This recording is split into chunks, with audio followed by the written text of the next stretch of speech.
اللهم لا عيش إلا عيش الآخرة فارحم الأنصار والمهاجرا هذا الحمال لا حمال خيبرا هذا أبر ربنا وأطهر নবীজি সাল্লাল্লাহু আলাইহি ওয়াসাল্লাম বলেন আল্লাহুম্মা লা আইশা ইল্লা আইশুল আখিরাহ। রব্বুল আলামিন এই দুনিয়ার আরামায়েশ এত কিছুই নয়, প্রকৃত আরামায়েশ তো হলো আখিরাতের আরামায়েশ। ফাগফিরিল আনসার ওয়াল মুহাজিরা।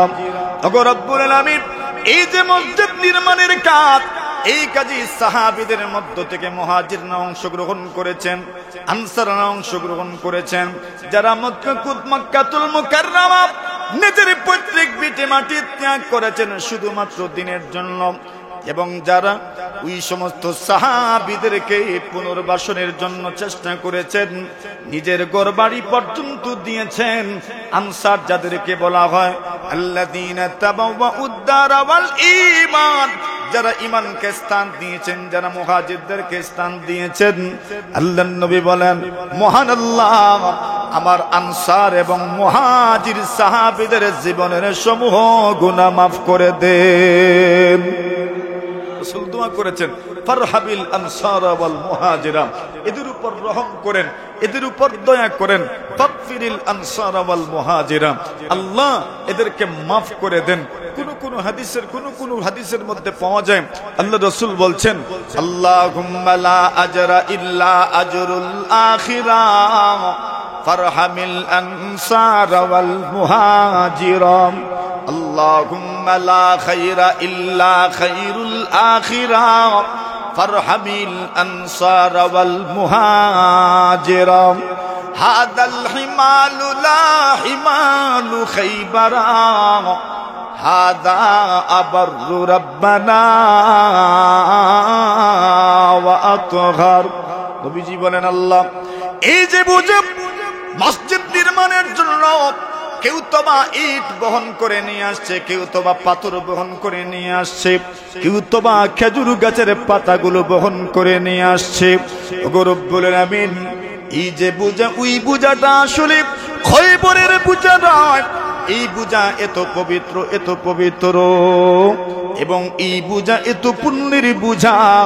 হে আমাদের রব, মেহেরবানি করে আপনি আমাদের পুণ্য নষ্ট করে দিয়েন না। এই পবিত্র বোঝা এবং পুণ্য বোঝা বহন করার কারণে আখিরাতের মধ্যে আমাদের জন্য জান্নাতের দরজাগুলো উন্মুক্ত করে দিয়েন। সুবহানাল্লাহ। তাহলে মসজিদ ভিত্তিক সমাজ ব্যবস্থার এটা হইল দুইটা ধাপ। প্রথম ধাপেই ছিল কুবা মসজিদ নির্মাণ, আর দ্বিতীয় ধাপেই হইল মসজিদে নববী নির্মাণ। মসজিদে নববী যখন রাসূল সাল্লাল্লাহু আলাইহি ওয়াসাল্লাম নির্মাণ করলেন, একদিকে খেজুর পাতার ছাদ। আল্লাহ রাসূল সাল্লাল্লাহু আলাইহি ওয়াসাল্লামের সাহাবায়ে কেরাম বলেন, ইয়া রাসূলুল্লাহ, আমরা আর কতদিন এমন খেজুর পাতার ছাদের নিচে থাকবো? একটা বিল্ডিং তো বানানোর দরকার। আল্লাহ রাসূল সেই দিন বলেছিলেন, আমার ভাই মুসা কালিমুল্লাহ উনি যেইভাবে বিল্ডিং চান নাই, বরং তাঁবুর নিচে থাকাকে পছন্দ করতেন, আমি মুহাম্মদও আমার ভাই মুসার মতো তাঁবুর নিচে থাকাটাকেই পছন্দ করে নিলাম। নবী আকরাম সাল্লাল্লাহু আলাইহি ওয়াসাল্লামের সাহাবায়ে কেরাম ওনারা মদিনা আসলেন। এখন মদিনা আসার পরে নবী আকরাম সাল্লাল্লাহু আলাইহি ওয়াসাল্লাম প্রথম যে উদ্যোগ নিয়েছেন, সেই উদ্যোগটা ছিল মসজিদ ভিত্তিক সমাজ ব্যবস্থা প্রবর্তনের উদ্যোগ। এখন মসজিদ নির্মাণ করলেন, মসজিদেই অনেকেই থাকতেন। মসজিদের সামনের অংশে, পিছনের অংশে আরেকটা ছায়া চাপাল এমন ভাবে বানাইলেন, যেটাকে আরবি ভাষায় সুফফা বলা হয়। সুফফা বলতে এমন ত্রিপালের মতো, এমন চবুতরার মতো, যেটা মানুষকে ছায়া দেয়। আল্লাহ রাসূল সাল্লাল্লাহু আলাইহি ওয়াসাল্লাম অনেক সাহাবায়ে কেরাম যাদের ঘরবাড়ি ছিল না, যাদের কোথাও থাকার ব্যবস্থা হইতো না, আল্লাহ রাসূল সাল্লাল্লাহু আলাইহি ওয়াসাল্লাম এদের থাকার ব্যবস্থার জন্য এই চাবুত্রা বানিয়েছিলেন, যেটা ছায়া দিত। এটা ছিল মসজিদে নববীর পিছনের অংশে, মসজিদে নববীর বাহিরে, যেখানে কখনো কখনো 300-র মতো সাহাবায়ে কেরাম অবস্থান করতেন। কতজন? 300-র মতো সাহাবায়ে কেরাম অবস্থান করতেন, যাদের আর কোনো ব্যবস্থা ছিল না। সংখ্যা কমতো বাড়তো। রাসূল আকরাম সাল্লাল্লাহু আলাইহি ওয়াসাল্লাম যায়েনব বিনতে জাহাশের ওলিমা করেছিলেন ওই জায়গাতে। যায়েনব বিনতে জাহাশের বিয়ের পরে রাসূল যে ওলিমা করেছিলেন, এই ওলিমায় কতজন লোক অংশগ্রহণ করেছিলেন? সাহাবায়ে কেরাম বলেন কানু জুহা 300। আল্লাহর রাসূলের সাহাবায়ে কেরাম বলেন ওই ওলিমাতে যারা অংশগ্রহণ করেছিলেন এদের সংখ্যা ছিল প্রায় 300-র মতো। কতশো? 300। ওই 300 জন মানুষ ওই চাবুত্রা সুফফা যেটাকে বলা হয়, ওই সুফফার মধ্যে বসে, সুফফার নিচে বসে যেই জায়গাতে সাহাবায়ে কেরাম থাকতেন, বসতেন, ওই জায়গাতে বসে খাবার খেয়েছেন। তাহলে বোঝা গেল সুফফা যেটাকে বলা হয়, ওই জায়গাটা মোটামুটি ওই যুগেও 300 মানুষের ধারণ ক্ষমতা সম্পন্ন ছিল। কত? 300 মানুষের ধারণ ক্ষমতা সম্পন্ন। এই সুফফায় মুহাজিররাও অবস্থান করতেন। যেই সমস্ত সাহাবায়ে কেরাম হিজরত করে মক্কা থেকে মদিনা এসেছেন, ওনারাও অবস্থান করতেন। কখনো কখনো এই স্থানটাকে সুফফাতুল মুহাজিরিন বলা হতো, মুহাজিরদের সুফফা বলা হতো। রাসূল আকরাম সাল্লাল্লাহু আলাইহি ওয়াসাল্লাম সাহাবায়ে কেরামদেরকে বলতেন, এদের খাবারের দরকার, এদেরকে খাবারের জন্য নিয়ে যাও। বেশিরভাগ সময় 70-এর কাছাকাছি লোকজন, 100 জনের কাছাকাছি লোকজন এই জায়গাতে অবস্থান করতেন। 70-এর নিচে খুব কম আসতো, মোটামুটি 70 জনের মতো এখানে থাকতেন। হিলিয়াতুল আউলিয়ার মধ্যে আবু নুআইম রাহিমাহুল্লাহু তাআলা প্রায় 100 জন আসহাবে সুফফাওয়ালাদের নাম উল্লেখ করেছেন। বিখ্যাত সাহাবী হাদিস বর্ণনাকারী আবু হুরায়রা রাদিয়াল্লাহু তাআলা আনহু এই সুফফার গুরুত্বপূর্ণ সদস্য এবং দায়িত্বশীল ছিলেন। সুবহানাল্লাহ বলে। সুফফার দায়িত্বশীলদের মধ্যে একজনের নাম তো শিখলেন, কি নাম? আবু হুরায়রা। সদস্যও ছিলেন, গুরুত্বপূর্ণ দায়িত্বশীল ছিলেন। নবী আকরাম সাল্লাল্লাহু আলাইহি ওয়াসাল্লাম এখানে যারা অবস্থান করতেন, দূর দূর থেকে মুসাফিররা আসতেন। এমনকি শুধু মুসাফিররা না, আর মক্কার লোকজন না, মুহাজিররাই নয়, কখনো কখনো তো এমন হইতো মদিনার আনসার সাহাবায়ে কেরাম, উনারা আল্লাহর জমিনে আল্লাহর দ্বীনের জন্য আত্মত্যাগ, আত্মবিসর্জন এবং দুনিয়া বিসর্জন দেওয়ার জন্য সবকিছু ছেড়ে ওই সুফফাতে চলে আসতেন। من يهده الله فلا مضل له ومن يضلله فلا هادي له وأشهد أن لا إله إلا الله وحده لا شريك له وأشهد أن سيدنا وسندنا وحبيبنا ومولانا محمدا عبده ورسوله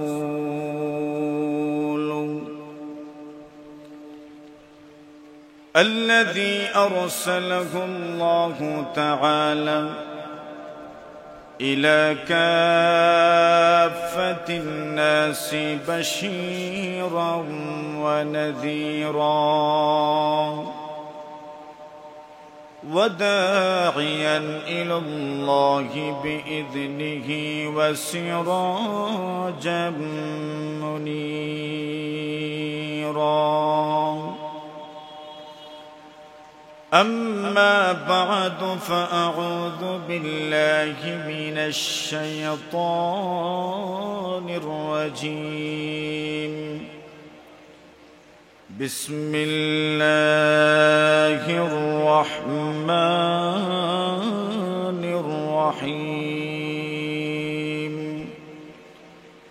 ربنا وابعث فيهم رسولا منهم يتلو عليهم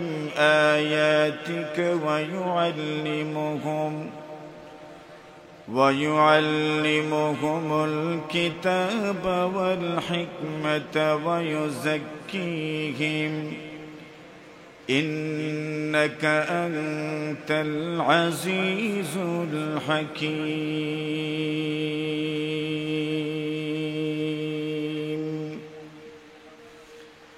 آمنت بالله صدق الله مولانا العظيم صلى الله على سيدنا ومولانا محمد وعلى آله وأصحابه وسلم صلى الله على سيدنا ومولانا محمد وعلى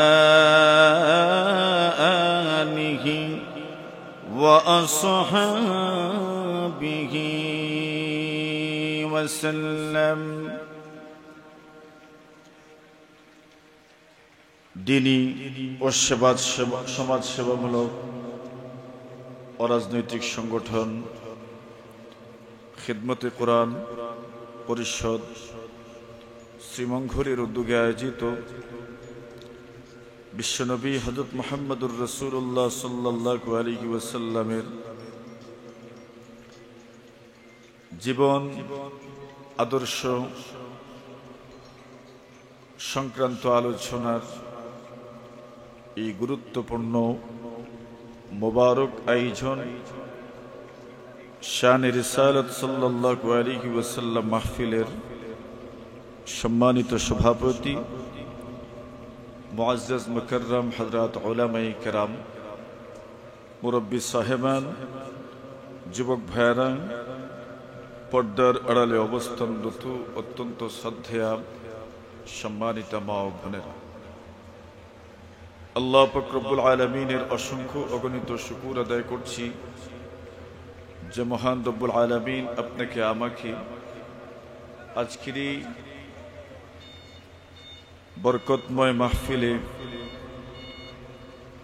শ্রীমঙ্ঘল রেলওয়ে স্টেশন চত্বরে সমবেত হওয়ার তৌফিক দান করেছেন। এজন্য আমরা সকলেই আল্লাহ তাআলার আলিশান দরবারে কালিমাতুশ শুকরের নজরানা পেশ করছি। আমরা সকলেই পড়ি আলহামদুলিল্লাহ। আমরা লক্ষ্য করছি বৃষ্টির ফোঁটা পড়ছে, কর্তৃপক্ষ সিদ্ধান্ত নেবেন ইনশাআল্লাহুল আজিজ। যেহেতু আমাদের সকল অতিথি এসেছেন, বিদায় মাহফিল তো হবেই ইনশাআল্লাহ। কেমন এটা সকলে বলেন, মাহফিল হবে না? হবে তো, মাহফিল হবে। বৃষ্টি ভাড়লে মসজিদে ব্যবস্থা আছে, মসজিদে আপনাদের সকলকে নিয়ে যাওয়া হবে ইনশাআল্লাহ। তো বৃষ্টি কি বেশি এখন? বৃষ্টি কি বেশি? বেশি মনে হচ্ছে। তো সিদ্ধান্ত মনে হয় নিলে ভালো। না না, ওইটা তো বসছেন এখানে, পিছনে যারা আছেন তারা রয়েছে।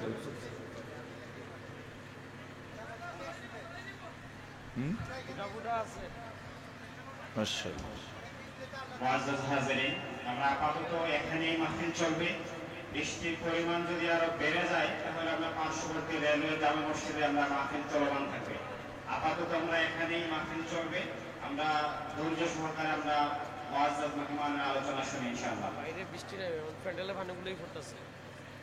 হ্যাঁ, প্যান্ডেলের পানি ফোঁটা পড়ে গেলে ওইখানে যে ত্রিপালগুলো আছে ওইগুলো সরায় দিবে, আর যেগুলো আপনারা আগে ভাঁজ করে রেখেছেন উঠায় রাখছেন ওইগুলো এখানে বিছায় দেবে, তাহলে লোকজন বসতে পারবে। এগুলোতে যা পড়ার পড়ে যাক, এরপরে ওই ত্রিপালগুলো এখানে বিছায় দেবে। মুহতারাম হাজিরিনে কেরাম, শানে রিসালাত সাল্লাল্লাহু আলাইহি ওয়াসাল্লাম এই বরকতময় মাহফিলে কর্তৃপক্ষ আমার আলোচ্য বিষয় ধার্য করেছেন রাসূল আকরাম সাল্লাল্লাহু আলাইহি ওয়াসাল্লামের মাদানী জিন্দেগি। রাসূল আকরাম সাল্লাল্লাহু আলাইহি ওয়াসাল্লামের নবুয়তের 23 বছরের জীবনকে প্রধানত দুই ভাগে ভাগ করা হয়। 13 বছরের জীবনকালকে বলা হয় মক্কি জিন্দেগি।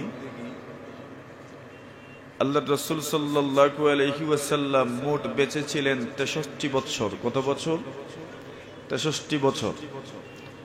এই 63 বছরের 40 বছরে রাসূল নবী হলেন। বাআসাহুল্লাহু আলা রাসি 40। আল্লাহ তাআলা রাসূল আকরাম সাল্লাল্লাহু আলাইহি ওয়াসাল্লামকে 40 বছরে নবুয়ত প্রদান করলেন। ফাআকামা বিমক্কাতা 10 সিনিন। মক্কাতুল মুকাররমায় 13 বছর অবস্থান করলেন, মদিনাতুল মুনাওয়ারায় 10 বছর অবস্থান করলেন। 40 বছর জিন্দেগিতে রসুল হলেন আর 10 বছর মদিনায়। এর আগে 13 বছর মক্কায়। নবুয়তি জিন্দেগি 23 বছর। 23 বছরের 13 বছর মক্কি জিন্দেগি আর 10 বছর হইল মদানী জিন্দেগি। মাদানী জিন্দেগি মানে মদিনাতুল মুনাওয়ারার জিন্দেগি। রাসূল আকরাম সাল্লাল্লাহু আলাইহি ওয়াসাল্লাম মক্কা জিন্দেগিতে কি করলেন, মাদানী জিন্দেগিতে কি করলেন? 13 বছরের আলোচনা আর 10 বছরের আলোচনা 1 ঘন্টা আর 2 ঘন্টা আর 3 ঘন্টা আর 4 ঘন্টায় এটা কি সম্ভব? মাতুন না আপনারা। 13 বছরের আলোচনা মক্কি জিন্দেগি মানে রাসূলের 13 বছর জীবনের আলোচনা। মাদানী জিন্দেগি মানে নবীজি সাল্লাল্লাহু আলাইহি ওয়াসাল্লামের 10 বছর জীবনের আলোচনা। আমরার জীবনের একদিনের ঘটনা কইতে গেলেই তো একদিন সময় যায়। 1 ঘন্টা সময় তো একদিনের ঘটনা বলতেই লাগে। আর সেখানে 13 বছরের মক্কি জিন্দেগি আর 10 বছরের মাদানী জিন্দেগি। এজন্য আলোচনা আপনাদেরকে বোঝানোর স্বার্থে রাসূল আকরাম সাল্লাল্লাহু আলাইহি ওয়াসাল্লামের মাদানী জিন্দেগির গুরুত্বপূর্ণ কয়েকটা ব্যাপার সেপার আপনাদের সামনে প্রথমে আলোচনা হবে। আল্লাহ রাসূল সাল্লাল্লাহু আলাইহি ওয়াসাল্লাম হিজরত করে মদিনাতুল মুনাওয়ারা যে আসলেন, হিজরতের কারণ কি ছিল? হিজরত কেন করলেন? হিজরতের পরে রাসূল সাল্লাল্লাহু আলাইহি ওয়াসাল্লাম মাদানী জিন্দেগিতে কোন কোন পদক্ষেপ গ্রহণ করলেন? একটা ইসলামী সমাজ ব্যবস্থা গঠন করার জন্য, নতুন সমাজ ব্যবস্থা প্রবর্তনের জন্য, নতুন সমাজ ব্যবস্থা প্রতিষ্ঠা করার জন্য, নতুন রাষ্ট্র প্রতিষ্ঠা করার জন্য রাসূলের ভূমিকা কি ছিল? এই ভূমিকাগুলো মুঠা দাগে আমরা আলোচনা করব। এর ভিতরে সামান্য কিছু আলোচনা করব ইনশাআল্লাহ। আল্লাহর রাসূল সাল্লাল্লাহু আলাইহি ওয়াসাল্লাম মক্কায় থাকতেই ইসলামের দাওয়াত, এই দাওয়াতের মূল উদ্দেশ্য ছিল ব্যক্তি গঠন, সামাজিক গঠন এবং অস্তিত্বের জানান দেয়া। এই 3 বিষয়কে নিয়ে রাসূল সাল্লাল্লাহু আলাইহি ওয়াসাল্লাম তার মক্কি জিন্দেগির সমস্ত কর্মতৎপরতা আঞ্জাম দিয়েছেন। 1 নম্বর হলো ব্যক্তি গঠন, দ্বিতীয় হলো সামাজিক গঠন, তৃতীয় হলো অস্তিত্বের জানান দেয়া। যে নতুন দিন, নতুন ধর্ম এই দুনিয়াতে মুহাম্মদুর রাসূল সাল্লাল্লাহু আলাইহি ওয়াসাল্লামের মাধ্যমে প্রতিষ্ঠা লাভ করেছে। এই দিন ও ধর্ম কেউ ইচ্ছা করলেই ফু দিয়ে উড়িয়ে দিতে পারবে না। এটার জানান দিয়ে রেখেছেন মক্কি জিন্দেগিতে। মাদানী জিন্দেগিতে মক্কি জিন্দেগি এবং মাদানী জিন্দেগির পার্থক্য, মৌলিক পার্থক্য যদি আপনি চিন্তা করেন তো দেখবেন নবী আকরাম সাল্লাল্লাহু আলাইহি ওয়াসাল্লাম এবং বেশিরভাগ সাহাবায়ে কেরামের জন্ম যদিও মক্কাতুল মুকাররমায়, কিন্তু মক্কাতুল মুকাররমায় নেতৃত্ব নবীজির হাতে ছিল না, বরং ওনারা ছিলেন দুর্বল এবং নির্যাতিত। পক্ষান্তরে মদিনা রাসূলের জন্মভূমি না হলেও মদিনাতুল মুনাওয়ারার আসার পর থেকে প্রথম থেকে নেতৃত্বের বাগডোর ছিল মুহাম্মদুর রাসূলুল্লাহর হাতে। কার হাতে? এজন্য মুহাম্মদুর রাসূল সাল্লাল্লাহু আলাইহি ওয়াসাল্লাম মদিনা আসার পরে, যদিও মদিনা রাসূলের জন্মস্থান নয়, এবং বড় বড় সাহাবায়ে কেরাম আবু বকর, ওমর, ওসমান ইবনে আফফান, আলী মুর্তদা, ওনাদের মতো বড় বড় সাহাবীদের জন্মস্থান যদিও মদিনাতুল মুনাওয়ারা নয়, কিন্তু যেহেতু উনাদের মদিনাতে আসা হয়েছে, অত্যন্ত গুরুত্বপূর্ণ কিছু বিষয়কে সামনে রেখে, বিশেষ করে আউস এবং খাজরাজ গোত্র যারা মদিনায় বসবাস করত, এই দুই গোত্রের মধ্যে দীর্ঘদিন থেকে চলমান অন্তর্দ্বন্দ্ব, দীর্ঘদিন থেকে চলমান এই যুদ্ধ, দীর্ঘদিন থেকে চলমান অস্থিরতা দূর করার জন্য মূলত তারাই মুহাম্মদুর রাসূলকে দাওয়াত করে মদিনায় নিয়ে এসেছে। সুতরাং দাওয়াতের শুরুতেই কর্তৃত্ব নেতৃত্বের বাগডোর মদিনার মানুষজন দিয়ে দিছে কার হাতে? মুহাম্মদুর রাসূলুল্লাহ সাল্লাল্লাহু আলাইহি ওয়াসাল্লামের হাতে। তো মদিনাতে রাসূলের আশা, মদিনী জিন্দেগীর শুরু থেকে নেতৃত্ব এবং কর্তৃত্বের বাগডোর মুহাম্মদুর রাসূল এবং সাহাবীদের হাতে। এই কথাটা আমাদের বুঝে এসেছে তো যে মদিনী জিন্দেগীতে নেতৃত্ব এবং কর্তৃত্বের বাগডোর ছিল আল্লাহর রাসূল মুহাম্মদুর রাসূলুল্লাহ সাল্লাল্লাহু আলাইহি ওয়াসাল্লামের হাতে। এই কথাটা বোঝানোর জন্য আমাকে কিছু পিছনে যেতে হবে, এই কথাটা যেন সহজে বুঝেন। আল্লাহর রাসূল সাল্লাল্লাহু আলাইহি ওয়াসাল্লাম যখন মদিনা আসলেন, মদিনা আসার পরে মদিনাতে যারা বসবাস করত এদের মধ্যে প্রধানত পৌত্তলিক মুশরিকরা ছিল। পৌত্তলিক মুশরিকরা আবার দুই গোত্রে বিভক্ত ছিল। এক গোত্রের নাম আউস গোত্র আর আরেক গোত্রের নাম খাজরাজ গোত্র। আল্লাহর রাসূল সাল্লাল্লাহু আলাইহি ওয়াসাল্লামের দাদা আব্দুল মুত্তালিবের মামা এবং নানার গোত্র ছিল খাজরাজ গোত্র। এক মুনাফিকের নাম আপনারা শুনেন, আব্দুল্লাহ ইবনে উবাই ইবনে সুলুল। ওই মুনাফিকের খানদানও ছিল খাজরাজ গোত্র। এরা ছিল বিশুদ্ধ আরবি ভাষী। তাহলে পৌত্তলিক মুশরিকরা দুই ভাগে বিভক্ত ছিল। এক দলের নাম আউস আর আরেক দলের নাম খাজরাজ। ওই সময় মদিনায় যারা বসবাস করত এদের মধ্যে আরেকটা দল ছিল, এই দলের নাম ইহুদি। কি নাম? ইহুদি। তাহলে একদিকে আউস খাজরাজ, আরেক দিকে ইহুদি। আউস এবং খাজরাজ এরা হচ্ছেন পৌত্তলিক মুশরিক, মানে আল্লাহর সঙ্গে শিরিক করেন, দেবদেবী মূর্তির পূজা করেন। আর ইহুদিরা এরা তো আপনারা চিনেনি, জানেনি। এরা যদিও এক আল্লাহ বিশ্বাস রাখত, কিন্তু ধর্মে কর্মে তাদের কোনো মনোযোগ ছিল না। নবী মুসা আলাইহিস সালাতু ওয়াস সালামের অনুসারী হিসেবে তারা প্রসিদ্ধ ছিল। ইহুদি সম্প্রদায়, এই সম্প্রদায়ের মধ্যে যতগুলো বদভ্যাস ছিল, সেই বদভ্যাসের একটা বদভ্যাস ছিল কপটতা, মুনাফিকি। কি ছিল? জোরে বলে। মুনাফিকি ছিল।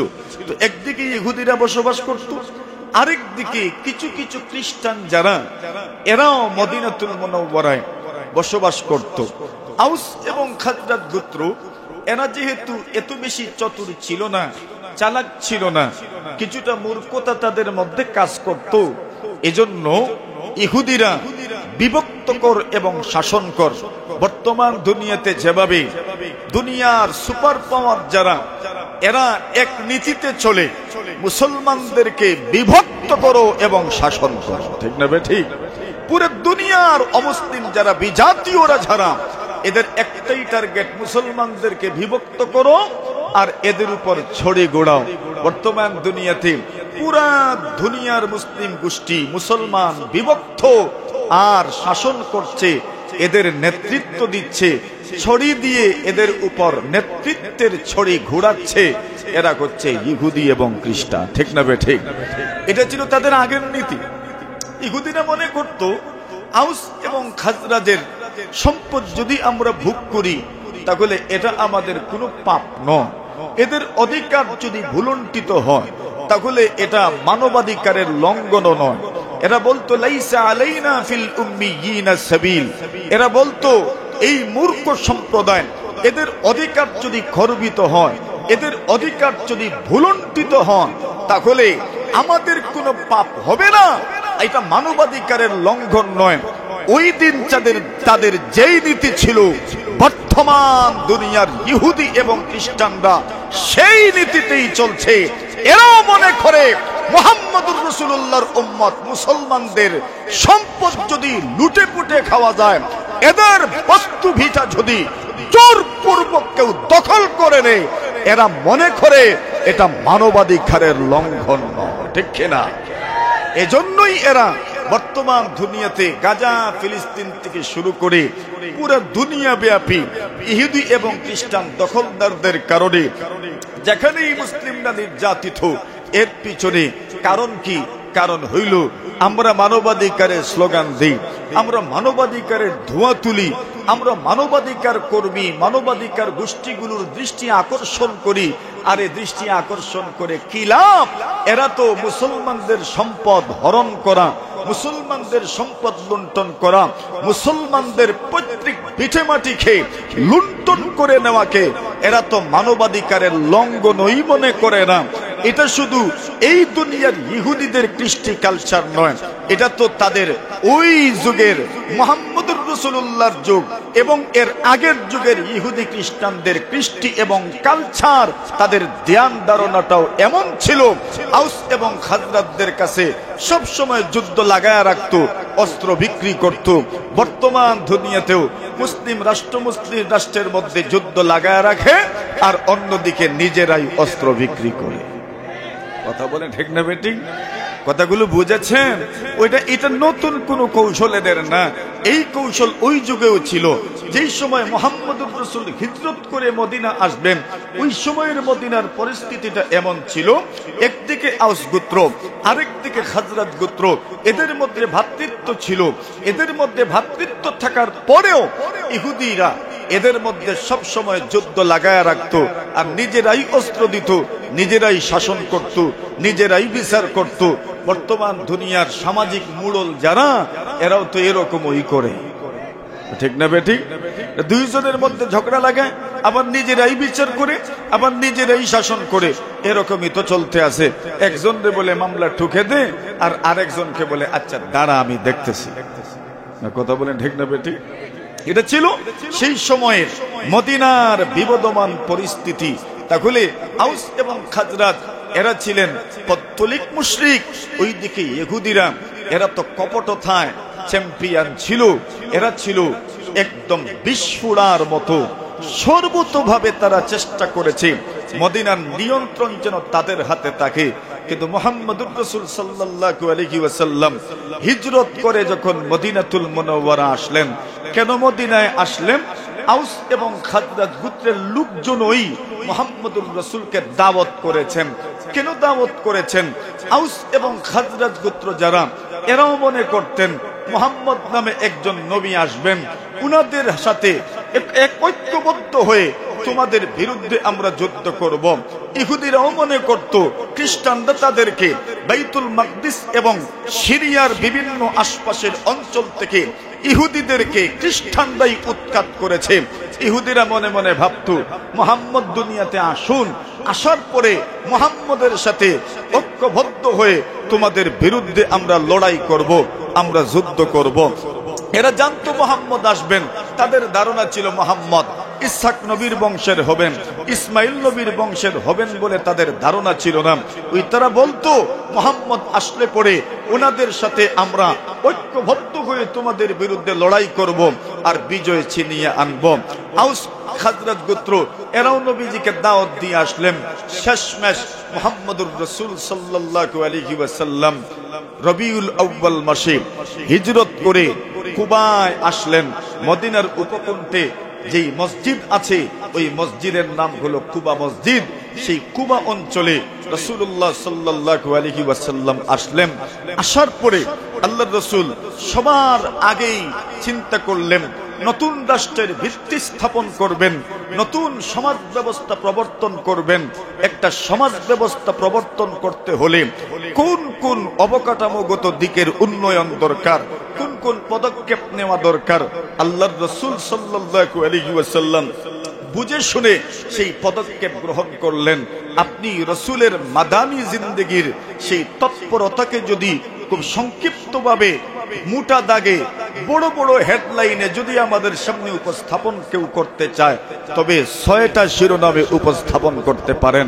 রাসূলের মাদানী জিন্দেগি কয়টা শিরোনামে বিভক্ত? বলেন কয়টা? 6টা শিরোনাম। 1 নম্বর শিরোনাম হলো রাসূলের মাদানী জিন্দেগি ছিল মসজিদ ভিত্তিক ভিত্তিক সমাজ ব্যবস্থার প্রবর্তন। কি ছিল বলেন? মসজিদ ভিত্তিক সমাজ ব্যবস্থা। আমাদের সমাজের বর্তমান সমাজ ব্যবস্থাটাও কিছুটা মসজিদ ভিত্তিক রয়ে গেছে আলহামদুলিল্লাহ। এখনো মসজিদ ভিত্তিক সমাজ ব্যবস্থা। এলাকার মসজিদের মুতাওয়াল্লি যিনি, উনাকেই আমরা গ্রামের মুরব্বী মানি। কথা বলেন। আমাদের অনেক বিষয়াশয়গুলো মসজিদেই তো উপস্থাপিত হয়, মসজিদেই উত্থাপিত হয়। অনেক ব্যাপার স্যাপার মসজিদেই আমরা উপস্থাপন করি, মসজিদেই ঘোষণা দেই, মসজিদেই সবকিছু করা হয়। এর মানে আল্লাহ রাসূল সাল্লাল্লাহু আলাইহি ওয়াসাল্লামের মাদানী জিন্দেগীর প্রথম শিরোনাম ছিল, যেই পয়েন্টে রাসূল কাজ করেছেন সেই পয়েন্টটা ছিল, যেই ব্যক্তি কুবা মসজিদে 2 রাকাত নামাজ আদায় করবেন, এক মকবুল উমরার সওয়াব আল্লাহ দান করেন। কোন মসজিদে প্রতিষ্ঠা করেছেন কে? বলেন, প্রতিষ্ঠা করেছেন কে? মুহাম্মদুর রাসূলুল্লাহ সাল্লাল্লাহু আলাইহি ওয়াসাল্লাম। মসজিদে নববী থেকে একটা গেটের নামই আছে বাবে কুবা, কুবা গেট। ওই কুবা গেট দিয়ে রাসূল সাল্লাল্লাহু আলাইহি ওয়াসাল্লাম বের হতেন আর হেঁটে হেঁটে কুবা প্রান্তে যেতেন আর কুবা মসজিদে নামাজ পড়তেন। প্রত্যেক শনিবারে রাসূলুল্লাহ সাল্লাল্লাহু আলাইহি ওয়াসাল্লামের আমল ছিল কুবা মসজিদে যেতেন। ওই আমল এখনো যারা উমরার জন্য যান অথবা হজের জন্য যান, তাদের জন্য এই আমলকে খুব গুরুত্বের সাথে উপস্থাপন করা হয়। আল্লাহ রাসূল বলেছেন, কেউ যদি কুবা মসজিদে অত্যন্ত ধ্যানমগ্ন হয়ে 2 রাকাত নামাজ আদায় করেন, আল্লাহ রাসূল বলছেন আল্লাহ পাক তার আমল নামায় এক মকবুল উমরার সওয়াব দান করেন। কুবা মসজিদ নির্মাণ করলেন। এটা সেই মসজিদ ভিত্তিক সমাজ ব্যবস্থা প্রবর্তনের প্রথম ধাপ। রাসূল আকরাম সাল্লাল্লাহু আলাইহি ওয়াসাল্লাম অতঃপর সামনের দিকে অগ্রসর হলেন। আস্তে আস্তে চলে আসলেন মসজিদে নববী যেখানে নির্মিত হয়েছে সেই স্থানে। মসজিদে নববী যেখানে নির্মিত হবে, আল্লাহ রাসূল সাল্লাল্লাহু আলাইহি ওয়াসাল্লাম যেই উটনির উপর আরোহিত ছিলেন, ওই উটনিটা এক জায়গায় এসে দাঁড়িয়ে গেল, বসে গেল, আর উঠে দাঁড়ালো না। আল্লাহ রাসূল সাহাবায়ে কেরামদেরকে বললেন, আমার এই উটনি ফাইন্নাহা মা'মুরাতুম মিনাল্লাহ, আমার এই উটনি আল্লাহর পক্ষ থেকে আদিষ্ট, আল্লাহর পক্ষ থেকে আদেশপ্রাপ্ত। নিজের কথায় চলে না, নিজের জ্ঞান বুদ্ধিতে চলে না, নিজের ডিরেকশনে চলে না, আমারও ডিরেকশনে চলে না। আমার এই উটনির লাগাম মূলত আল্লাহর হাতে। কার হাতে? এখানেই বসছে। আবার একটু দাঁড়ালো, একটু সামনে গিয়ে আবার পিছনে ফিরে আসলো। পিছনে যখন ফিরে এসেছে, রাসূল বুঝে নিয়েছেন এখানেই আমাকে নামতে হবে। এর আশেপাশের যে কোনো একজনের ঘর হবে আমার মেজবানির ঘর, এই ঘরেই আমি নামবো, এই ঘরেই আমি থাকবো। রাসূল আকরাম সাল্লাল্লাহু আলাইহি ওয়াসাল্লাম উপস্থিত জনতাদেরকে সম্বোধন করে বললেন, ওই জায়গার মালিককে। এই জায়গার মালিক ছিলেন 2 জন ইয়েতিম বালক, সাহাল এবং সুহাইল রাদিয়াল্লাহু তাআলা আনহুমা। সাহাল এবং সুহাইল ইবনে রাফি ইবনে আমর, রাফি ইবনে আমরের 2 ছেলে সাহাল এবং সুহাইল। এই দুজনের অভিভাবকদের কাছ থেকে রাসূলুল্লাহ সাল্লাল্লাহু আলাইহি ওয়াসাল্লাম ওই জায়গাটা কিনে নিলেন। কিনছেন যে 10 দিনার দিয়ে। আবু বকর সিদ্দিক রাদিয়াল্লাহু তাআলা মূল্য পরিশোধ করলেন, আর রাসূলুল্লাহ সাল্লাল্লাহু আলাইহি ওয়াসাল্লাম এখানেই মসজিদে নববীর ভিত্তি স্থাপন করলেন। তাহলে মদিনায় আসার পরে প্রথম কাজ কি ছিল? জোরে কোন? প্রথম কাজ কি? মসজিদ ভিত্তিক সমাজ ব্যবস্থা। মানে মসজিদ দরকার। কেন? আধ্যাত্মিকতার কেন্দ্র যদি না হয়, তাহলে আধ্যাত্মিকতায় ভরপুর এবং আধ্যাত্মিকতায় আচ্ছাদিত একটা সমাজ ব্যবস্থা গঠন করা সম্ভব নয় যদি আধ্যাত্মিকতার কেন্দ্র না থাকে। আর আল্লাহর জমিনে আধ্যাত্মিকতার সবচেয়ে বড় কেন্দ্র হলো আল্লাহর ঘর মসজিদ, ঠিক কিনা? এজন্য আল্লাহ রাসূল সাল্লাল্লাহু আলাইহি ওয়াসাল্লাম আল্লাহর ঘর মসজিদ নির্মাণের উদ্যোগ নিলেন। যেখানে মসজিদ নির্মাণ করবেন, যে স্থান ছিল ওই স্থানে মদিনার অনেক মানুষ খেজুর শুকাইতো। খেজুর শুকানোর একটা বড়, আমাদের সমাজে অগ্রহায়ণ মাসে ধান শুকানোর জন্য মানুষ খোলা বানায়। কি বানায়? খোলা চিনেন নি আপনারা? খোলাই বলেনি? খোলাই বলে, খোলা বানায়। এরকম ওনারা খেজুর শুকানোর জন্য ছাতল বানাতেন, আর ওইটাই ছিল এই দুইজনের এই জায়গাটা খেজুর শুকানোর জায়গা ছিল। আল্লাহ রাসূল সাল্লাল্লাহু আলাইহি ওয়াসাল্লাম সাহাবায়ে কেরামদেরকে বললেন, এখানে মুশরিকদের কিছু কবরও ছিল। রাসূলুল্লাহ সাল্লাল্লাহু আলাইহি ওয়াসাল্লাম বলেন, এগুলোকে মাটির সাথে মিশিয়ে দাও, আর অতঃপর মাটির এই অংশগুলো অন্য জায়গায় স্থানান্তর করলেন। অনেকগুলো খেজুর গাছও ছিল। রাসূলুল্লাহ সাল্লাল্লাহু আলাইহি ওয়াসাল্লাম মসজিদে নববীর একদিকে এগুলোকে সারিবদ্ধভাবে লাগিয়ে দেওয়ার জন্য বললেন। মাত্র কয়েকদিনের ভিতরেই নির্মিত হয়ে গেল খেজুর পাতার ছাদ বিশিষ্ট দুনিয়ার মসজিদে হারামের পরে সবচেয়ে গুরুত্বপূর্ণ মসজিদ, মসজিদে নববী। সুবহানাল্লাহ। নবীজি সাল্লাল্লাহু আলাইহি ওয়াসাল্লাম মসজিদে নববী নির্মাণের জন্য কাজ শুরু করলেন। প্রথমে ছিল খেজুর পাতার ছাদের মাধ্যমে নির্মিত মসজিদ। খেজুর পাতার স্তম্ভ, খেজুর গাছের গুড়া দিয়ে মসজিদে নববীর স্তম্ভ বানানো হয়েছে। এরকম একটা মসজিদ রাসূল সাল্লাল্লাহু আলাইহি ওয়াসাল্লাম নির্মাণ করলেন। সাহাবায়ে কেরাম যারা কাছে ছিলেন, পাশে ছিলেন, ওনারাও যে স্বেচ্ছাশ্রমে অংশগ্রহণ করবেন কি করবেন না এই ব্যাপারে সুনির্দিষ্ট কোনো দিক নির্দেশনা ছিল না। এজন্য আল্লাহর রাসূল সর্বপ্রথম নিজেই কাজে অংশগ্রহণ করলেন। তো মাদানী জিন্দেগিতে মসজিদ ভিত্তিক সমাজ ব্যবস্থা গঠন করতে গিয়ে মসজিদ নির্মাণে সর্বপ্রথম মসজিদ নির্মাণের মতো গুরুত্বপূর্ণ আমলে স্বেচ্ছাশ্রমে সর্বপ্রথম যিনি অংশগ্রহণ করেছেন সেই মহামানবের নাম জুড়ে বলেন। আচ্ছা, কি মনে করেন আমাদের লিডার, আমাদের নেতা যদি কাজে লাগেন আর আমরা কর্মীরা যদি বসে থাকি তো দেখতে তো খুব ভালোই লাগে না খারাপ লাগে? সাহাবায়ে কেরাম বললেন, মালানা কুন্না নাকুদু ওয়ান নাবিয়্যু ইয়ামালু ফাযালিকা মিনাল আমালুল মুদলিলু। কি হয়ে গেল আমাদের? নবীজি কাজ করবেন, নবীজি কাজ করেন, আর আমরা বুঝি বুঝি বসে থাকবো। মালানা কুন্না নাকুদু ওয়ান নাবিয়্যু ইয়ামালু ফাযালিকা মিনাল আমালুল মুদলিলু। আল্লাহ নবীজি কাজ করবেন, আমরা বসে থাকবো, হতে পারে না। এটা চূড়ান্ত পর্যায়ের ভ্রান্তি ছাড়া আর কিছু নয়।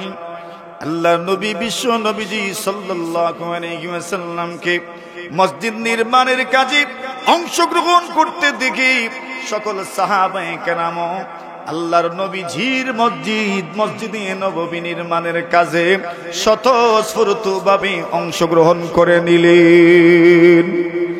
সাহাবায়ে কেরাম যখন এই কাজে অংশগ্রহণ করেছেন, নবীজি মুখ দিয়ে কোনো নির্দেশনা দেন নাই, শুধু আমলের মাধ্যমে দেখিয়েছেন আল্লাহর ঘর মসজিদ নির্মাণের এই কাজে অংশগ্রহণ করা অত্যন্ত গুরুত্বপূর্ণ কাজ। এজন্যই তো আমি নিজেও অংশগ্রহণ করেছি। আর ওই হাদিস তো আপনাদের সকলেরই জানা আছে। আল্লাহর রাসূল বলেন, মান বানা লিল্লাহি মসজিদান বানাল্লাহু লাহু বাইতান ফিল জান্নাহ। আল্লাহর রাসূল বলছেন, কোন মানুষ যদি আল্লাহর ঘর মসজিদ নির্মাণ করে ইয়াবতাগি বিহা ওয়াজহাল্লাহ, আল্লাহর ঘর মসজিদ নির্মাণের মাধ্যমে মূলত সে আল্লাহর সন্তুষ্টি অর্জন করতে চায়, আল্লাহর রাসূল সাল্লাল্লাহু আলাইহি ওয়াসাল্লাম বলছেন আল্লাহ পাক রব্বুল আলামিন তার জন্য জান্নাতের মধ্যে এই রকম একটা ঘর বানায়া দিবেন। মসজিদ নির্মাণের মতো ফজিলতপূর্ণ কাজে সাহাবায়ে কেরাম অংশগ্রহণ করলেন। লিডার, নেতা এবং সারা বিশ্বের সবচেয়ে বড় নেতা, সবচেয়ে বড় রাজনীতিবিদ, সবচেয়ে কৌশলী মেধাবী রাজনীতিবিদ মুহাম্মদুর রাসূলুল্লাহ সাল্লাল্লাহু আলাইহি ওয়াসাল্লাম, এটা দেখার পরে, কর্মীদের এই স্বতঃস্ফূর্ততা দেখার পরে আল্লাহর রাসূলের মনটা খুশিতে ভরে উঠল। সুবহানাল্লাহ, জোরে বলেন। আল্লাহ রাসূল খুশি হয়ে বলতে লাগলেন, এখানে একটা টিস্যু আনে। জনাবে রাসূলুল্লাহ সাল্লাল্লাহু আলাইহি ওয়াসাল্লাম তখন সাহাবায়ে কেরামদের এই আমল দেখে কবিতা আবৃত্তি করলেন। আরে জোরে কর। মাঝে মধ্যে আমরা যে তবলিগে যাই, কেন যাই? বলে দুনিয়া একটু ত্যাগ করি, একটু দুনিয়া ত্যাগ করার জন্য আল্লাহর ঘর মসজিদে চলে যাই। আনসার সাহাবায়ে কেরাম, এদের বাড়ি তো আশেপাশেই, একদম কাছে কাছে, কিন্তু এরপরেও ওনারা ওই সুফফাতে চলে যেতেন। কেন? দুনিয়া বিমুখতা অর্জন করার জন্য, দুনিয়া বিসর্জন দেওয়ার মন মানসিকতা অর্জন করার জন্য, দুনিয়াকে ত্যাগ করার অনুশীলন এবং চর্চা করার জন্য ওনারা সুফফায় চলে যেতেন। তন্মধ্যে হানজালা রাদিয়াল্লাহু তাআলার নাম তো আপনারা শুনেছেন, যাকে গাসিলুল মালাইকা বলা হয়, আল্লাহর ফেরেশতারা যাকে নিজে গোসল দিয়েছেন। ওই হানজালা রাদিয়াল্লাহু তাআলা উনিও মাঝে মধ্যে ঘরবাড়ি ছেড়ে সুফফাতে চলে আসতেন। আল্লাহর রাসূল সাল্লাল্লাহু আলাইহি ওয়াসাল্লামের সাহাবী কাব ইবনে মালিক রাদিয়াল্লাহু তাআলা উনিও মাঝে মধ্যে সুফফায় চলে আসতেন। কেন? দুনিয়া বিমুখতার অনুশীলনের জন্য সুফফায় চলে আসতেন। এই সুফফা ছিল নবী আকরাম সাল্লাল্লাহু আলাইহি ওয়াসাল্লামের সাহাবায়ে কেরামের থাকার জায়গা, পড়ার জায়গা, মাদ্রাসা। সুবহানাল্লাহ। এটা কি ছিল? মাদ্রাসা। এখন মসজিদ ভিত্তিক সমাজ ব্যবস্থা বর্তমান দুনিয়াতেই না, মাদ্রাসা শিক্ষার ইতিহাস যদি আপনি তালাশ করেন তো দেখবেন বেশিরভাগ মাদ্রাসা প্রতিষ্ঠা লাভ করেছে মসজিদ থেকে। কোন জায়গা থেকে? এটাকে আরেকটু সুন্দরভাবে যদি আমরা চিন্তা করি তাহলে দেখব দুনিয়ার বেশিরভাগ মসজিদ, দুনিয়ার সবচাইতে বেশি মাদ্রাসা মসজিদের সাথে সংযুক্ত। কেন? আপনার আমার অনেকের মসজিদে, বেশিরভাগ মানুষের গ্রামের মসজিদে মক্তব ব্যবস্থা আছে না নাই? এখানে মক্তব পড়ানো হয়। এটাই তো শিক্ষা কেন্দ্র, এটাই তো পাঠশালা, এটাই তো শিক্ষাঘাট, এটাই তো বিদ্যালয়, এটাই তো মাদ্রাসা। সুতরাং আপনার আমার মসজিদের সাথে যেমন মক্তব আছে, দুনিয়ার প্রায় মসজিদের সাথে মক্তব শিক্ষা যুক্ত আছে। সুতরাং এই কথা যদি বলা যায় তো অত্যুক্তি হবে না, এই দুনিয়ার এক একটা মসজিদ যেন এক একটা পাঠশালা, মাদ্রাসা, শিক্ষা ব্যবস্থা। ঠিক কিনা? মেরা মুহতারাম হাজিরিনে কেরাম, আল্লাহর রাসূল মসজিদ ভিত্তিক সমাজ ব্যবস্থা প্রবর্তন করেছেন মদিনায় এসে, আর এই মসজিদ ভিত্তিক সমাজ ব্যবস্থার সাথে যুক্ত করেছেন মাদ্রাসা। এখন রাসূলের যুগের মাদ্রাসা কি? বলে রাসূলের যুগের মাদ্রাসা হইল মাদ্রাসাতুস সুফফা। কি মাদ্রাসা? সুফফা মাদ্রাসা। এই সুফফা মাদ্রাসার ছাত্রকে, এই সুফফা মাদ্রাসার ছাত্র হইলেন আবু হুরায়রা রাদিয়াল্লাহু তাআলা আনহু, বিখ্যাত সাহাবী, যিনি সবচাইতে বেশি হাদিস বর্ণনা করেছেন। সবচাইতে বেশি হাদিস যিনি বর্ণনা করেছেন, ওনার নাম কি? আবু হুরায়রা। কোন মাদ্রাসায় পড়েছেন? হুজুরে কোন? সুফফা মাদ্রাসায়। লজিংগো থাকছেন না বোর্ডিংগো থাকছেন? মাতুন না আপনারা লজিংকে থাকছেন না বোর্ডিংকে থাকছেন? বোর্ডিংকে থাকছেন। বোর্ডিংকে থেকে লেখাপড়া করেছেন। এজন্যই আবু হুরায়রা বলেন, বোর্ডিংকে থাকার কারণে সবচেয়ে বেশি হাদিস আমি বর্ণনা করেছি। সুবহানাল্লাহ। আল্লাহ রাসূল সাল্লাল্লাহু আলাইহি ওয়াসাল্লামের সাহাবায়ে কেরাম আবু হুরায়রা রাদিয়াল্লাহু তাআলা আনহুর অতিরিক্ত এবং বেশি হাদিস বর্ণনাকে কেন্দ্র করে আবু হুরায়রা রাদিয়াল্লাহু তাআলা আনহুর কিছুটা সমালোচনা করলেন।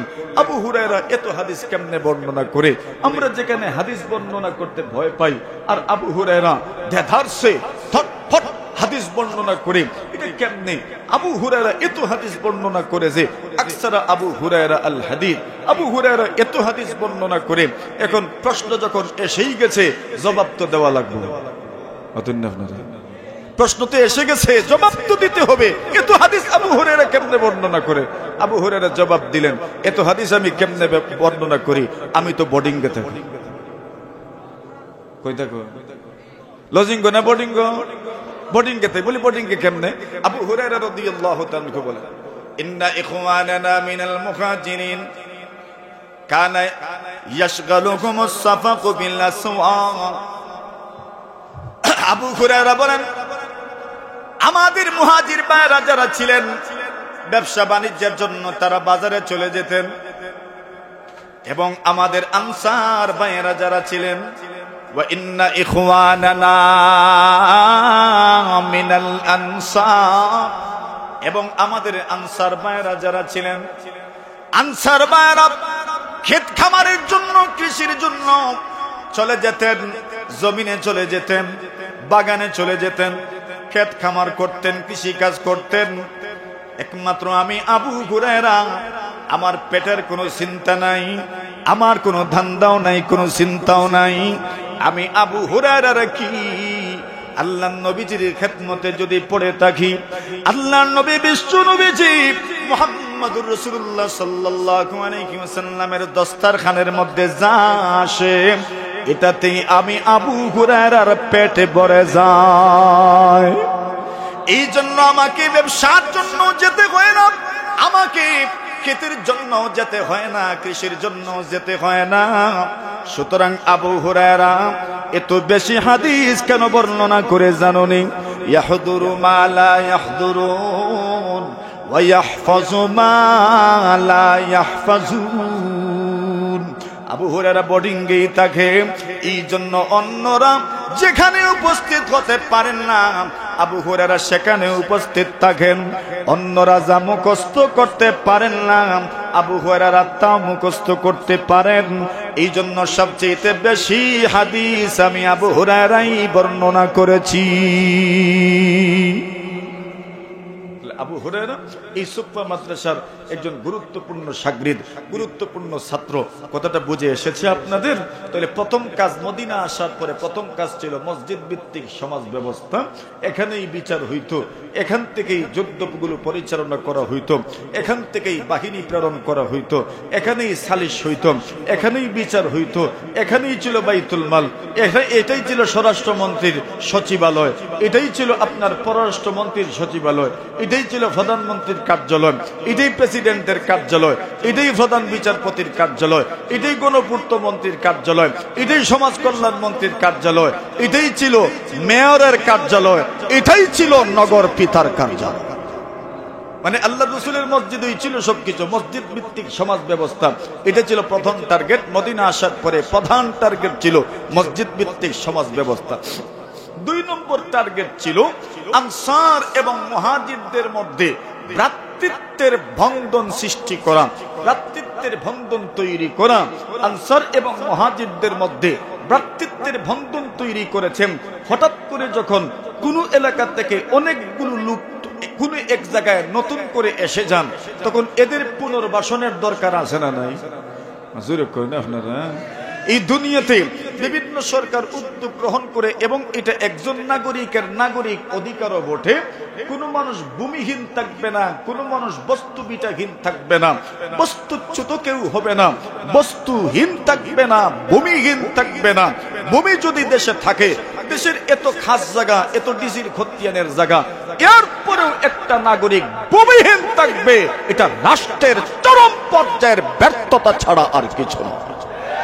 সুতরাং রাষ্ট্রে যদি জমি থাকে, জায়গা থাকে, তাহলে ওই জায়গা জমির মাধ্যমে একজন ভূমিহীন মানুষকে ভূমি দিয়ে পুনর্বাসন করা, এটা একজন রাষ্ট্রের নাগরিকের নাগরিক অধিকার। দেখি যাত অধিকার। নাগরিক কারু করুণা নয়, করুণা নয়, এটা কারু অনুদান নয়, কারু দান নয়, কারু করুণা নয়, বরং এটা একজন নাগরিকের নাগরিক অধিকার।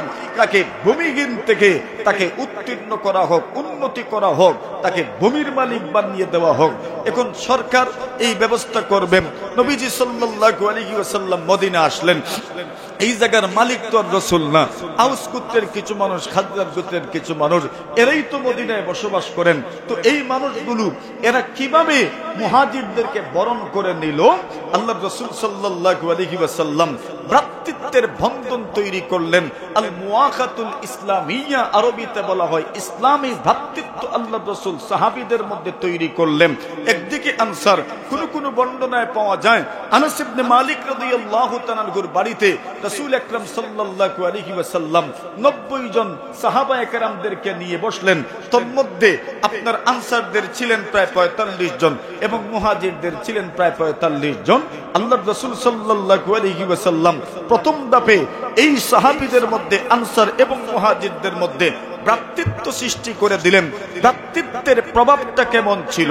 প্রথম যুগে যখন রাসূল এদের মধ্যে ভ্রাতৃত্বের বন্ধন সৃষ্টি করেন, সেই সময় ভ্রাতৃত্বের এই বন্ধনের একটা শর্ত ছিল এবং এটার একটা কার্যকর প্রকাশ ক্ষেত্র ছিল। আল্লাহ রাসূল বলেছিলেন, তোমরা একজন আরেকজনের সুখ দুঃখ দুঃখের সাক্ষী হবে, একজন আরেকজনকে সুখেও সাপোর্ট করবে, তার দুঃখের সময়, তার জীবনের কঠিন সময়েও তুমি তার সহযোগিতা করবে। যদি সে কোনো ধরনের পাপ করে আর্থিক জরিমানার সম্মুখীন হয়ে যায়, তাকে যদি আর্থিকভাবে জরিমানা করা হয়, আর্থিকভাবে যদি তাকে জরিমানা করা হয়, সে যদি আর্থিক জরিমানা দিতে বাধ্য হয়, তাহলে তুমি তাকে সহযোগিতা করবা। রাসূল যাদের মধ্যে ভ্রাতৃত্বের বন্ধন তৈরি করেছিলেন, তাদের মধ্যে এই শর্ত ছিল, তার জীবদ্দশায় তার সুখেও তার সাথী থাকবা, দুঃখের সময়ও তার সাথী থাকবা। সে যদি আল্লাহ না করুক কোন ধরনের অপরাধে যুক্ত হয়ে যায়, আর আর্থিকভাবে যদি ক্ষতিপূরণের শিকার হয়ে যায়, আর্থিকভাবে যদি জরিমানা গুনতে হয়, তাহলে অবশ্যই তুমি তাকে সহযোগিতা করবা। বিনিময়ে তার মৃত্যুর পরে তার নিকটাত্মীয় না হওয়া সত্ত্বেও তুমি তার উত্তরাধিকার হবে, তার ওয়ারিশ হবে। কি হবে? কথাটা বুঝাইতে পারছি না? মানে তার জীবদ্দশায় তাকে সাহায্য করবে। সে যদি কোনো ধরনের আর্থিক সমস্যার সম্মুখীন হয়, তাকে সাপোর্ট দিবা। বলে আমার লাভটা কি? বলে আমার লাভটা হইল তার মৃত্যুর পরে তার রেখে যাওয়া সম্পত্তির ফরাইজদার আমি হব, তার রেখে যাওয়া সম্পত্তির উত্তরাধিকারী আমি হব, উত্তরাধিকারী সূত্রে তার ফরাইজের মালিক আমি হব। অথচ দূরবর্তী কোনো মানুষ, যেই লোকটা আমার সন্তানও না, যেই লোকটা কুরআনে যাদের অংশ বর্ণিত আছে ওই 12 প্রকারের 12 শ্রেণীর মানুষের অন্তর্ভুক্ত না, একজন আপনার এই একটা কোয়ালিটিতেও ওই লোকটা পড়ে না। সে আসাবাও নয়, সে আমার সন্তান নয়, আমার পিতাও নয়, আমার চাচাও নয়, আমার ভাইও নয় যে সে আসাবা হিসাবে পাবে, মামাও নয় যে জাউল আরহাম হিসাবে পাবে। সে আমাকে আজাদ করে নাই, আমি তার কৃতদাসও নয় যে সে আমার সম্পত্তি পাবে, কোনো একটা সম্পর্কও নাই। কিন্তু এরপরেও ওই লোকটা তার সম্পত্তির অধিকারী কেন হবে? ওই ইসলামী ভ্রাতৃত্বের ভিতরে আসার কারণে। আল্লাহ রাসূল তাদের মধ্যে ভ্রাতৃত্বের বন্ধনকে তো সুদৃঢ় করেছিলেন যে তার জীবদ্দশায় তুমি তাকে সহযোগিতা করো, তার মৃত্যুর পরে তুমি তার উত্তরাধিকারী হবে। কথাটা বুঝেছেন? কিন্তু ওইটা দ্বিতীয় হিজরিতেই এই ব্যাপারটা রহিত হয়ে গেছে।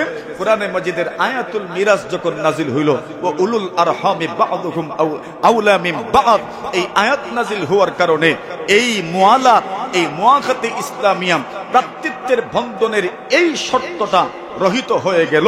এখন বলছেন বন্ধুত্ব থাকুক, বন্ধু থাকো, একজন আরেকজনের জীবনে কাজে আসবা, একজন আরেকজনকে সহযোগিতা করবা।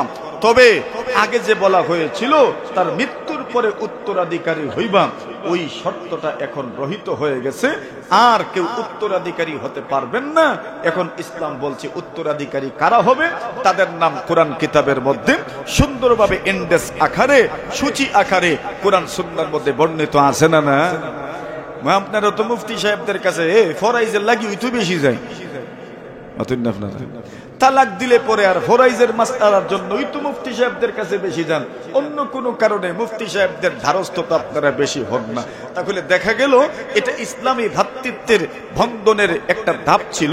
আল্লাহর রাসূল মদিনায় হিজরত করার পরে মদনী জিন্দেগিতে ইসলামী ভ্রাতৃত্বের এই সুদৃঢ় বন্ধন আল্লাহর রাসূল প্রতিষ্ঠা করেছিলেন। এর প্রভাবটা কেমন ছিল?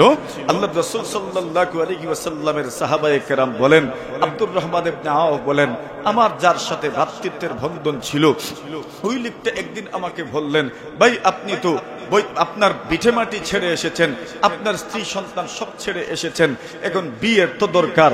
বলে হ্যাঁ বিয়ের তো দরকার। বলে আমার 2 জন স্ত্রী আছেন, একজনকে তালাক দিয়ে দেই, আপনি ওনাকে বিয়ে করে নিয়ে। সুবহানাল্লাহ, কালকে কইবেন আরো জোরে বলে। আমার 2 জন স্ত্রী আছেন, উনি বলছেন দেখেন এই 2 জন স্ত্রীর মধ্যে যারে আপনার বেশি পছন্দ হয়, সুবহানাল্লাহ বলেন, যারে আপনার বেশি পছন্দ হয় তাকে আমি তালাক দিয়ে দিব, আপনি তাকে বিয়ে করে নিয়েন, আপনি সংসার পাঠান।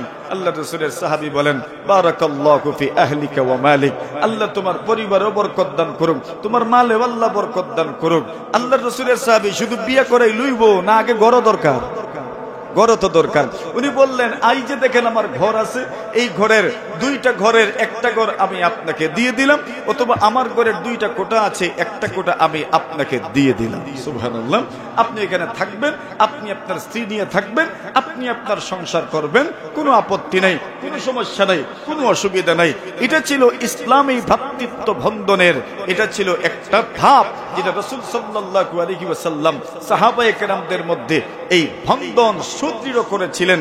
এমনকি এমনও তো হয়েছে, আল্লাহর রাসূলের সাহাবায়ে কেরাম আনসার যারা ছিলেন, এরা নবীজির কাছে গিয়ে বলেন, ইয়া রাসূলুল্লাহ, মুহাজিররা এসেছে আমাদের মদিনাতুল মুনাওয়ারা, মক্কায় তো এদের খেজুর বাগানও ছিল, এদের তো খেজুর গাছও ছিল, এখন তো মদিনায় আসার কারণে এদের খেজুর গাছ আর নাই। আল্লাহর রাসূল, আমাদের অনুরোধ, আমাদের আবেদন হইল আপনার কাছে, আমাদের খেজুর বাগানগুলোকে ভাগ করে দেন, অর্ধেক আমার আর অর্ধেক আমার মুহাজির ভাই। রাসূলে বলে, ওই যাদের মধ্যে রাসূল ভ্রাতৃত্ব সৃষ্টি করেছিলেন, বলছেন অর্ধেক তার আর অর্ধেক আমার। আল্লাহ রাসূল বললেন, এরপরে বলছেন, ইয়া রাসূলুল্লাহ, এদের তো জায়গা জমিনও নাই, এখন জায়গা জমিনের ব্যবস্থা কেমনে হবে? বললেন, ইয়া রাসূলুল্লাহ, এক কাজ করেন, আমাদের যত জায়গা জমিন আছে ওইটাকে আমরা বন্টন করে দিলাম, অর্ধেক তাদের অর্ধেক আমাদের। রাসূল মেনে নেন নাই, বলছেন না না, এটা মেনে নেওয়া যাবে না, তোমাদেরটা তোমাদেরই থাকুক।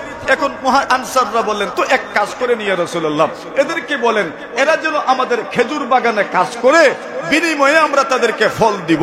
এরা যদি এমনিতে নিতে লজ্জা করে, তো এদেরকে একটা কাজ দেওয়া দরকার, এরা কাজ করুক, আমরাও কাজ করব, এরাও কাজ করবে, আর কাজের বিনিময়ে আমরা তাদেরকে আমাদের খেজুর গাছ থেকে খেজুর দিব।